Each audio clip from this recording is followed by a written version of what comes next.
What's up, guys? This is Malcolm here on Malcolm Talks. Hope everybody's doing good out there today. Now, today I want to talk to you guys about a brain hack that you can use. And it starts off with a story. Now, I want you to follow me on this. So this story is called The Cube.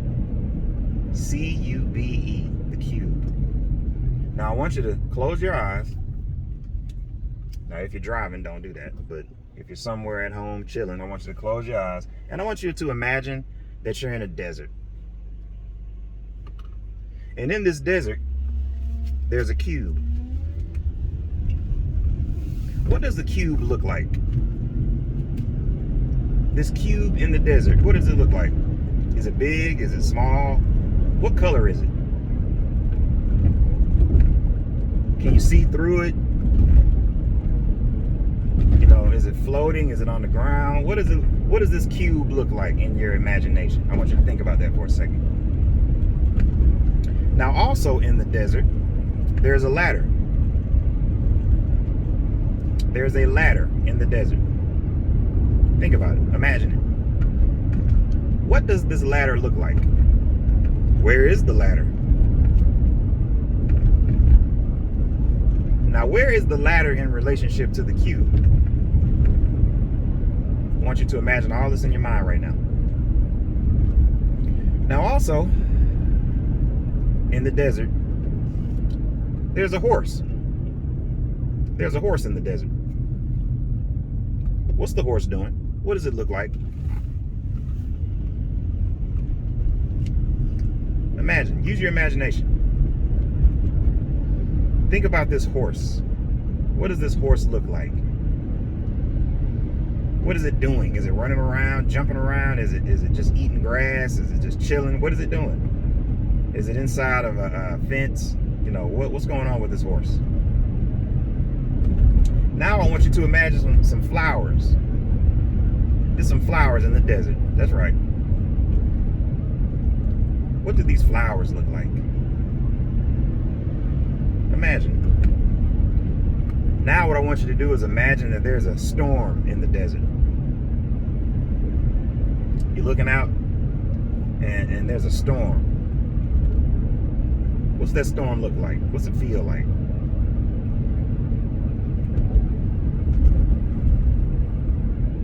All right, now you can open your eyes.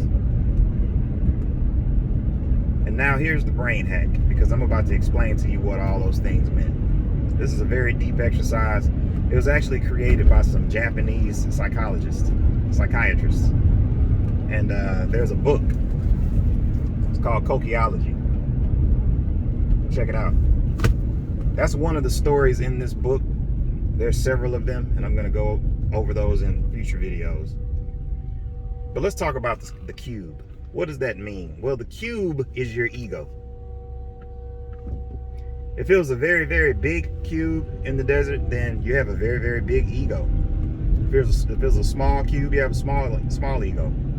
If the cube was translucent, if you can see through the cube, then that means that you're very open to people. You know, people can read you like a book. They can see through you. If you can't see through the cube, then that means you're kind of a very closed off person. If the cube was very high, floating around in the air, that means that you're kind of not airheaded, but that means your thoughts they're kind of in the clouds. You know what I mean? Like you're very imaginative with your thoughts. If the cube was closer to the ground, then that means you're a lot more grounded in your thoughts. All right, that's what that means, based on this book and based on the Japanese psychologist.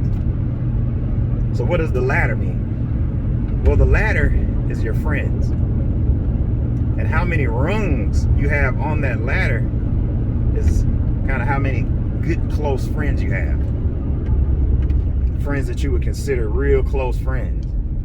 Now, if the ladder is laying up against the cube, that means that your friends depend on you for a lot. This goes deep. They depend on you. You're helping a lot of people out right now. It might not be financially, but it might even be emotionally. You know, just being that shoulder somebody can lean on. if your ladder is leaning up against that cube. Now remember, we also talked about a horse that was running around in the desert or in the desert. This horse represents your mate. You know, if you got a horse that's running wild and running free, that means that you want a wild and free relationship. If that horse had on a saddle with the reins, with the you know, trapped inside of a cage, that means that you want control in the relationship. You want to be able to control that person. I'm just giving you the facts based on the information that I've read in this book. We also talked about flowers. We talked about flowers in the desert. These flowers represent the number of children that you want to have. If in this desert you have a lot of flowers and they're blossoming and blooming, that means that you want to be fruitful out here. My granddad, just like my granddaddy used to say, be fruitful. That's what that means. If you see a lot of flowers, you want a lot of children, a lot of grandchildren. If you don't have that many flowers in the desert, maybe you don't want that many kids. Comment down below. Am I right? Wrong? We also talked about a storm in the desert. That storm represents where you see your future. For some people, that storm might be a light rain, a light drizzle way off in the distance. For some people, it might have been a full tornado hurricane coming through there.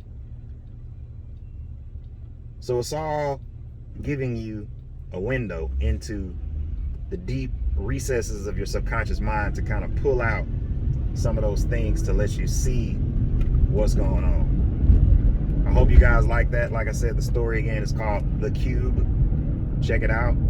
The book again is called Kokiology. It's a very cool book. It was created by some Japanese psychiatrists, and you can go get it on Amazon. I mean, I don't, you know, benefit from it at all. So I don't have a link or anything, but check it out, man. Subscribe to the channel, like the video, and I'm gonna holler at you guys next time, man. Peace.